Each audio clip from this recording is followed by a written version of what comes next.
The artwork La Promesa on view in the Mundos exhibit here at the Musée d'Art Contemporain consists of a 15-ton section of a demolished house from Ciudad Juarez, Mexico.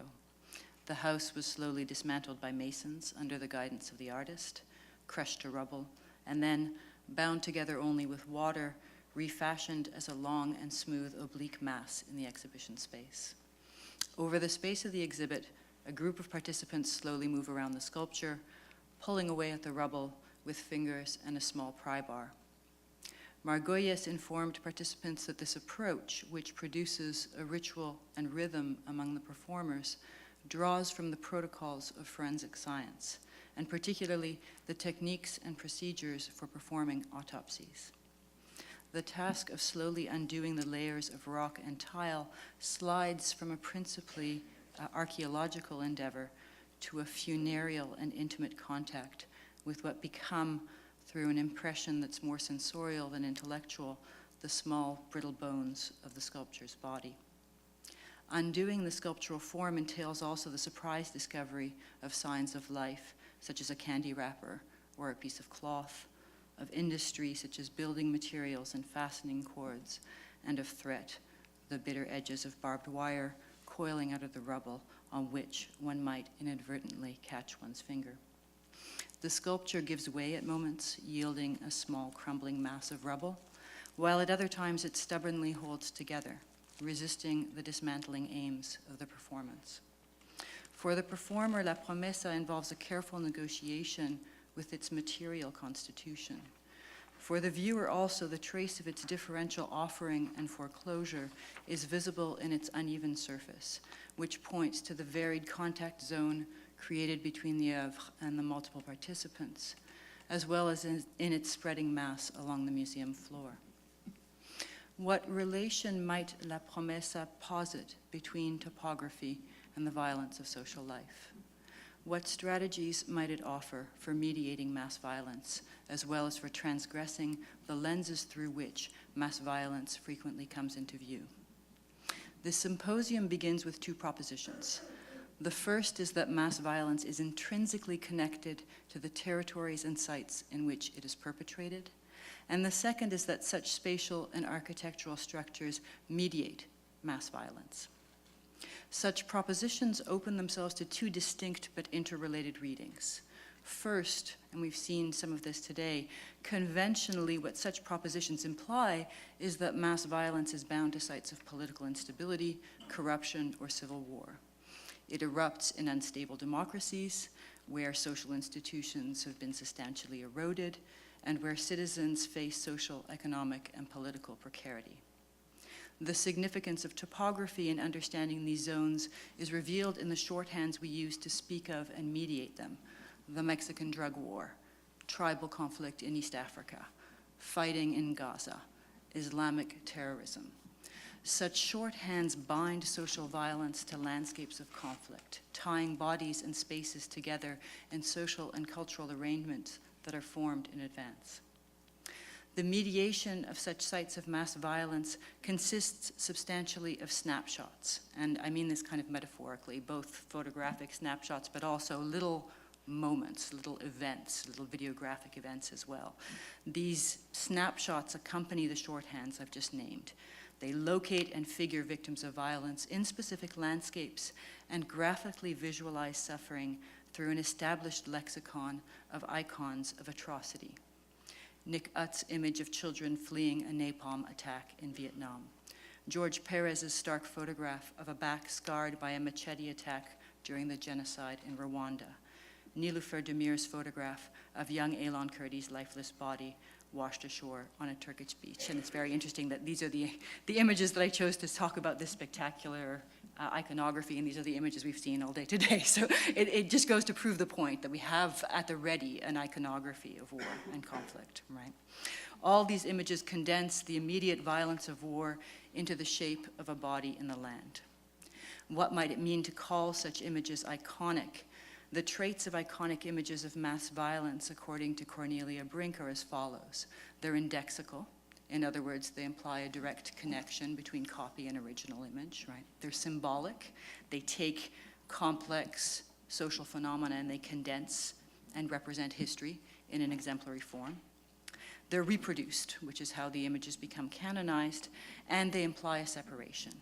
The effect for Cornelia Brink is that such images of violence make a moral claim to be accepted without questioning. The images also inure us to violence. There's something about the images themselves that dehistoricize, decontextualize, and distance us from the events unfolding, even as they come to typify sites of conflict. Brink notes that such images ultimately paralyze us. They make us fall silent.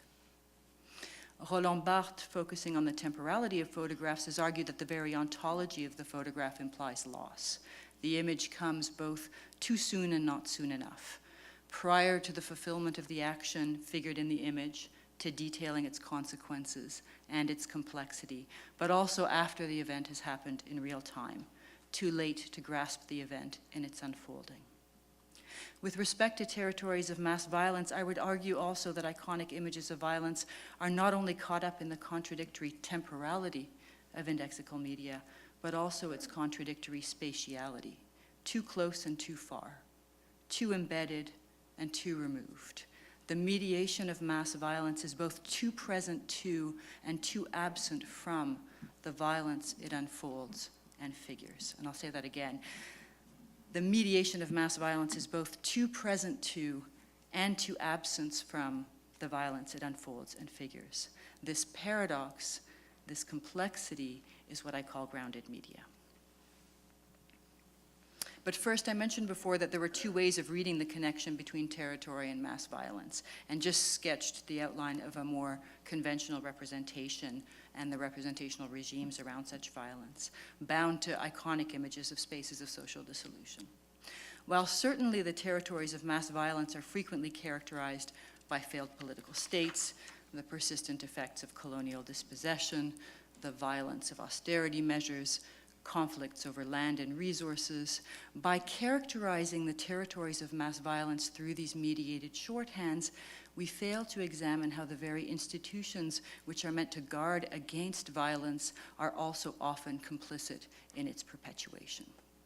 In other words, we fail to see how mass violence, and particularly gender-based mass violence, is of a piece with the uneven and dispossessing logics of democracy and liberalism under global capitalism, under settler colonialism, and in the post-colonial condition. I'd invite us to think what happens to the question of topography when mass violence occurs not over there, in some distant site of conflict and internecine violence, but right here, in the interstices of the global system, in close proximity to forms of everyday living that are both shockingly ordinary and ambivalently complicit. What territories are carved out of the everyday? And how is such abandonment made visible in the complex contradictions of wealth and poverty, access and foreclosure, thriving and abandonment that constitute our contemporary conjuncture? Further, what challenges to the mediation of mass violence are produced by these microtopographies of violence, particularly given my point previously that the mediation of mass violence is both too present to and too absent from the violence it unfolds and figures. The key trouble in representations of structural mass violence is that such violence and abandonment suffer also from representational abandonment. Missing and murdered Indigenous women, for instance, are also missing from the broader structures of responsibility and redress that would work to address the violent edge of settler colonialism in Canada. And when such structural violence comes to light, it frequently does so as an event, with the apparatuses of vision drawn from wartime spectacles at the ready. Right? Structural violence thus presents a difficulty in finding a language to attend to the complex ordinariness of mass violence that occurs in our midst. It's these logics opened up by the exhibitions on view at the MAC and the accompanying symposium that I wish to dwell on in my presentation today.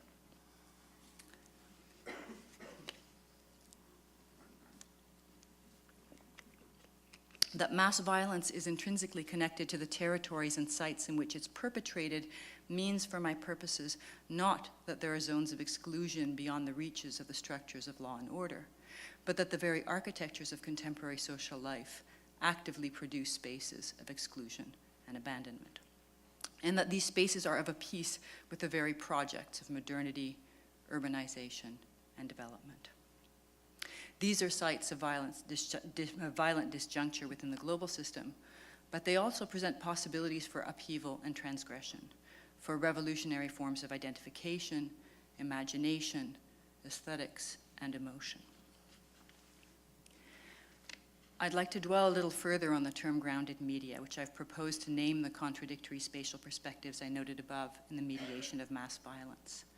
It points to media whose proximity to the social architectures of dispossession and structural violence presents both opportunities and dangers for a politics of representation. Grounded media might be distinguished in a first instance from disembodied modes of vision, what Donna Haraway calls the God trick, right? The power to see and not be seen. Such disembodied and unmarked visions, Haraway argues, are installed within a wide range of differently scaled knowledge projects, ranging from even the most microscopic explorations of matter to the grandest interrogations of interplanetary and interstellar space. And I think this hooks in interesting ways with the points that were made here about the data aesthetics and about the kind of circulation and mooring of data aesthetics. For Haraway, then, there's a decidedly imperializing thrust to these modes of vision that continue to structure Western knowledge production. Such ways of looking are, in her critique, tightly bound up with mobility, what she calls a gluttonous, devouring, unrestricted movement across scales and spaces. Grounded mediation, on the other hand, refers to what Chela Sandoval calls a decolonizing movement, an effort within processes of mediation to systematically excavate the very image-making regimes that differentially shape social life in the acute contact zones of the global system. Such efforts wrestle with the very limitations provided by representational structures, namely, for my purposes today, questions of perspective, questions of proximity and distance, and questions of topography. With regard to perspective, new forms of reportage by amateur witnesses, artists, and other cultural producers, activists, protesters, embedded reporters have shifted the vantage points from the heights of aerial campaigns and the reach of distant newsrooms to the more grounded perspective of the street or square. The mediation of mass violence occurs in the vacillating tension between distance and proximity, between the hotels in war zones figured in Emanuel Licha's installations and the broad circulation of camera phone footage on social media. Social territories are grounded through grassroots perspectives, refined through particular technologies of vision, which include the proliferation of street tape, community video, landscape photographs, and public art practices. Grounded perspectives are thus grounded, proximate, locatable, bound to social territories and positions, and abstract at the same time. In his treatise on perspective, Erwin Panofsky calls perspective the objectification of the subjective, right? So grounded perspectives involve the production of a worldview from a situated position in space, the objectification of the subjective. It both locates the body in space and systematically abstracts vision from the structure of psychophysiological space by mapping space according to fixed coordinates. What looks like proximity is therefore also a distancing mechanism, a methodological perspective by which depth emerges across a two-dimensional plane. Grounded media also gain their poignancy through proximity, through an internal verification of ontological presence. Indexical media act as guarantors of the events unfolding, even if such guarantees are conventional rather than ontological. Such presence, this guarantee that I was there, that this has been, entails also an absence, a distance in the image's circulation from the scenes it describes, the viewer's proximity to the plane of the image rather than to the social territory revealed in its depth. Indexical media have a historical and structural imperative to observe and select from life itself, and the pursuit of naturalism and representational technologies has valued an intimate observation of the world, but it's also obscured differentials of power between those historically representing and those represented. Those represented, according to Trinh Minh Ha, are constantly summoned in the image to signify the real world. In this process, the complexity of social life is effaced.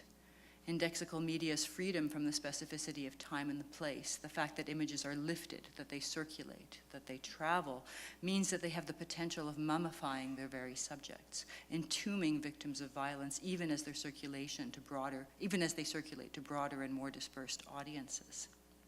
Finally, territory.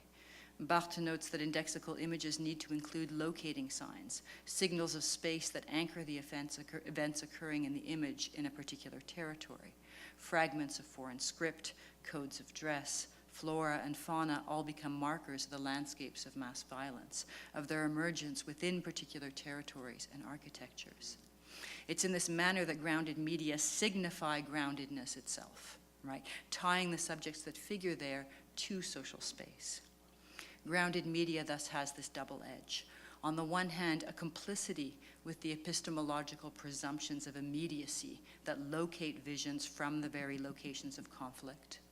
And on the other hand, the possibility of demonstrating acts of solidarity and intimate attachment or entanglement within new spaces of solidarity or intimacy, with sites of upheaval and the transgression of boundaries set up by neoliberal austerity.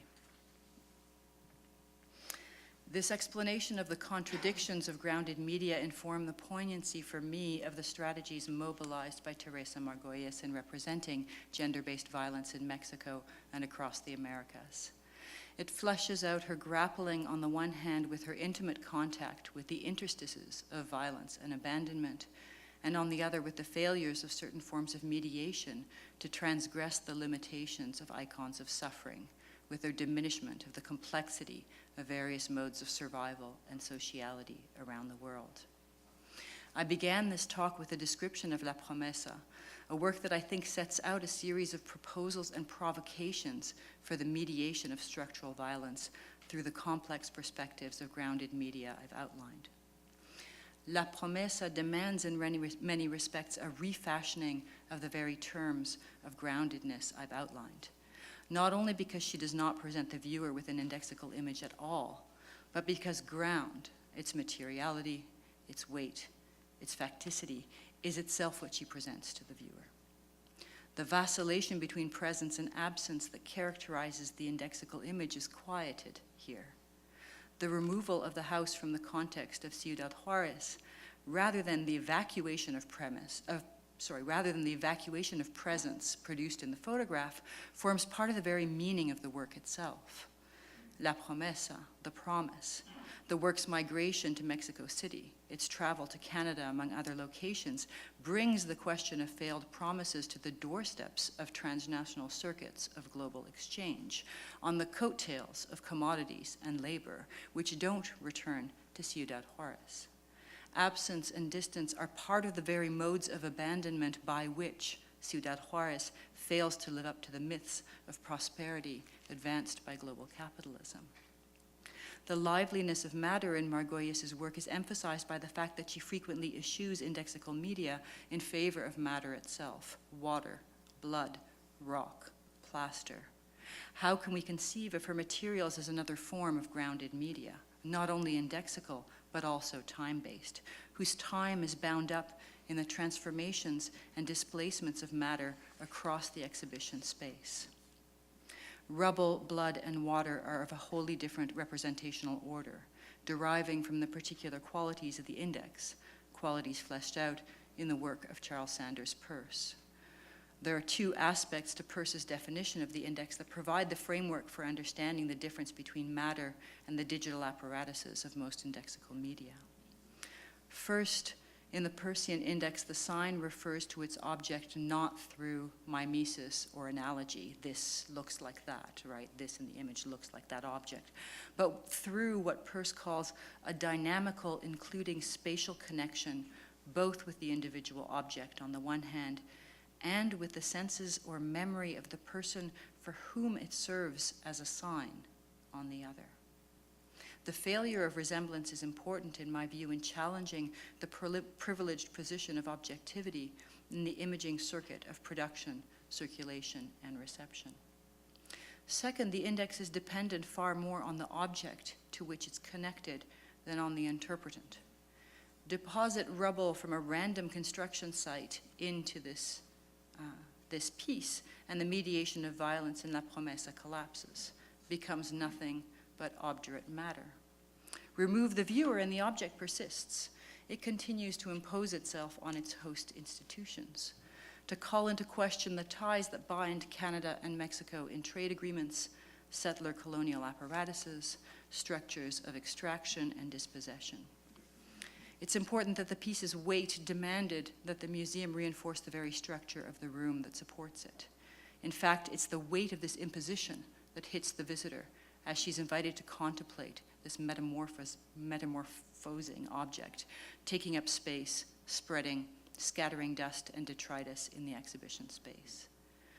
Ultimately, the piece evokes the sensation of entering an accident, of violent dismantling. This sensation of being dramatically out of place then pushes the visitor to the anchoring wall text, which returns to the promise referenced by the piece. Further, for Margolles, the structure itself, the sculpture itself, is a body, which shouldn't be interpreted to mean that it stands for a body as the image comes to represent an object. This statement that the length of rubble is itself a corpse, is itself a body, emphasizes the acts of slippage by which the violence in the social landscape moves between bodies and objects, encompassing a whole world. The architectures of neoliberal adjustment are entangled with the structural violence and vulnerability faced by women, including trans and queer women, and all the populations dispossessed by the progress narratives of the nation state. We see this slippage between body and object in the title of this piece by Margolles called 36 Bodies, or 36 Cuerpos, where the bodies are the source for the suturing strings, but also the strings themselves, strung up together in tension, cutting across the space, and casting a sharp shadow on the floor and wall. The bodies in this exhibit infrequently take shape as a form. They instead slip in various metonymic displacements across the objects and spaces figured here, entangling figure and ground and transgressing the limits of the body, which in any case are always fantastical. Finally, the transgression of figure and ground in Margolles' work upsets the perspectival form I mentioned before, the objectification of the subjective that stabilizes a point of view and thus unfolds the depth of landscape in an image. Not only does a sculptural form invite the viewer to walk around the work, to contemplate it in its unfolding in space, it also, in the case of La Promesa, transposes ground to figure, makes ground the very object of mass violence. We see this effort to de-objectify the subjective also in Licha's viewing booths, where not only are materials organized according to conceptual clusters that provide entry points into the stage scene of the war zone, but also where cutouts force the viewer to take up a limited position that frustrates the vistas presented by Quattrocento space. The process of undoing in La Promesa activates the relation between promise and betrayal, between utility and waste, between value and residue. La Promesa's material semiotic charge in the exhibition space, however, requires that its residual character be reversed, that what is unvalued become valued, and thus that the work not be satisfied with exposing the structures of everyday mass violence, but that it transgress it. What it intuits in its recuperative transformation from excess and residue is the intimate binding of social life to grounded arrangements, to architectures of governance, spaces of surveillance, pitted arrangements for organizing the uneven access of populations to forms of wealth, stability, or vitality. The medium of rubble thus both exposes the structures of violence by which bodies are eradicated as subjects, by which they never accede to the status of self within political life, and refuses this exposure. Margolles' redirection of the proceeds of the sale of the work to a community art center for women and girls in Ciudad Juarez must thus be interpreted as integral to the work itself, not the least because the community center is also called La Promesa.